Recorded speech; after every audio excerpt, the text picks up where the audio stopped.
Mardi 29 septembre, bienvenue à tous pour le journal du Mercato spécial Afrique sur Afrique Sport. C'est parti pour ce numéro du Mercato des joueurs africains avec d'abord Abderrahmane Méziane. Il serait tout proche de s'engager avec la formation de l'USM Alger. Antari Ahia, le directeur sportif du club algérois, est à la recherche d'un attaquant de couloir et aurait ainsi jeté son dévolu sur l'ailier gauche de l'Espérance de Tunis. Et de Méziane, nous passons à Nsamé. Désireux de renforcer leur défense, les dirigeants de Dijon sont sur plusieurs pistes et l'une d'entre elles mène à Jean-Pierre Nsamé, attaquant qui évolue actuellement sous les couleurs des Young Boys de Berne. Selon France Football, c'est le directeur sportif de Dijon, Pugulu Ndoula, qui aurait activé cette piste sous contrat avec le club suisse jusqu'en juin 2023. L'avancante camerounaise de 27 ans dispose d'un bon de sortie et est estimé à environ 7 millions d'euros. Jean-Pierre Nsamé est également dans le viseur de Fribourg. Un bon auprès d'Ibrahim Sangaré désormais. Un temps annoncé en Angleterre, le milieu de terrain de 22 ans a finalement opté pour les Pays-Bas où le PSV Eindhoven a officialisé sa signature.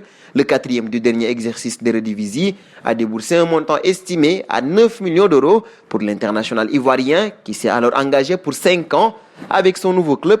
L'éléphant jouera la qualification à Ligue Europa jeudi face à Rosenborg en barrage. Ibrahim Sangaré espère poursuivre sa progression dans un championnat qui a permis par le passé à ses compatriotes Salomon Kalou, Wilfried Bony ou encore Wilfried Cannon de se révéler.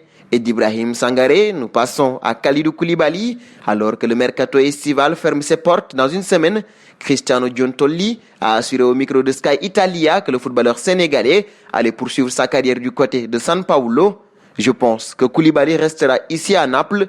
Nous sommes si heureux de le garder, il va rester. Courtisé par de nombreux cadres européens, le footballeur de 29 ans dispose d'un contrat courant jusqu'en juin 2023 avec le Napoli, que l'ancien joueur du FC Metz avait rejoint durant l'été 2014. Cette saison, il a participé aux 2 premières journées de Serie A contre Parme et Genoa.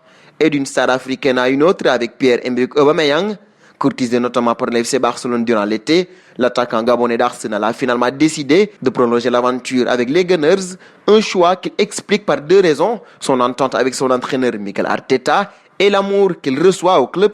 Il y avait plusieurs offres, notamment du Barça, mais aussi d'autres clubs, a révélé l'international gabonais de 31 ans. 2 choses ont fait que je suis resté ici. La première est le coach Mikel Arteta, car nous avons eu beaucoup d'échanges pendant le confinement. Nous étions à la maison et avons parlé plusieurs fois et il m'a convaincu, notamment par rapport au projet, a ainsi révélé Pierre-Emerick Aubameyang. Nous passons au dossier à l'AGB désormais, alors que le transfert d'Alfred Gomis vers Rennes pour une somme de 13 millions d'euros devrait être officialisé. Dijon devrait bientôt enrôler un second gardien à la personne de l'international béninois Saturné Alagbe. Le portier du leader de la Ligue 2 a été approché par Pugulu Ndoula, le directeur sportif dijonnais, en vue d'un transfert ces dernières heures. À Dijon, le dernier rempart de 26 ans prendrait la suite de Gomis dans les buts bourguignons alors qu'Anthony Rakiopi, recruté la semaine dernière à Lyon, serait le remplaçant poste pour poste d'Alex Runarsson parti à Arsenal. Dernier point du journal avec Serge Aurier. En Bernard Tottenham, où il est cantonné au banc, le latéral droit ivoirien plaît beaucoup à l'AC Milan. Le Daily Mail assure que le club italien négocie avec son homologue anglais pour un transfert de l'international ivoirien âgé de 27 ans. L'ancien joueur du PSG et de Toulouse reste lié aux Spurs jusqu'en 2022. L'affaire pourrait se décanter à la toute fin du mercato qui ferme le lundi 5 octobre. Nous terminerons avec la question du jour. Aubameyang a-t-il eu raison de décliner l'offre du Barça pour rester à Arsenal? Vos réponses seront attendues en commentaire. Et c'est donc terminé pour ce journal du Mercato spécial joueurs africains. Chers amis internautes qui nous suivez d'un peu partout, la famille Afrique Sport s'élargit de jour en jour. Et pour nous aider à faire grandir notre chaîne, n'hésitez pas à vous abonner sur Afrique Sport. C'est pour ne rien manquer du marché des transferts concernant les joueurs africains.